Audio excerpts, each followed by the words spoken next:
Sheikh Abu Bakr's opening comment. You mentioned that Jesus has a center role in Islam, which caught my interest a lot because I'm a Christian who has an interest in studying Islam. Although I did struggle a bit to see exactly how Jesus fits into the Islamic faith, considering that the 5 pillars of Islam, whether it's Shahada, Salat, Zakat, Hajj, they don't necessarily interact as much with the person that is Jesus Christ.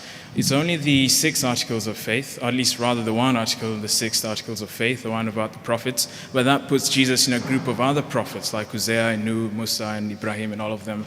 So I really would like to ask you, what exactly is the role of Jesus Christ within the faith of Islam, considering that he's not mentioned as yes, much? I think, Question is clear. yeah, very clear question. Right. I think with regards to Islam, one has to understand Islam's understanding of the greatness of the prophets.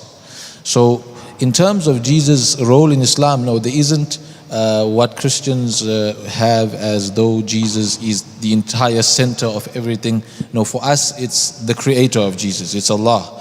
His name is mentioned in the Quran, and this is not just in the Quran, but this I have tried to attempt and I've tried to show also biblically, that Allah and God Almighty, the creator of the heavens and the earth, is where our central understanding should be anchored in. By saying Jesus is central to Islam, it's more like saying that because of him being one of God's mightiest messengers, he has a very significant place in Islam. But Christians sometimes struggle to understand this, especially considering how they view messengers and how they view prophets. Prophets of the Bible are sometimes mentioned in a manner that desecrate them, in a manner that really degrade their status, and this is common in the Old Testament. With regards to the Quran, the way prophets and the status of a prophet is an amazing status. There's no title greater, and within the rank of the prophets, Jesus is one of the greatest prophets. So to us, this is something too dear.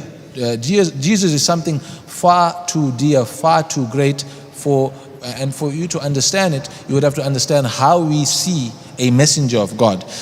So Jesus, the best I could say is that he is one of the 5 of those who are mentioned in the Quran, Ulul Azm, who are described as Ulul Azm, and this is interpreted to be the 5 greatest prophets. May God guide us. Thank you so much. Can we give a chance for the next question, please?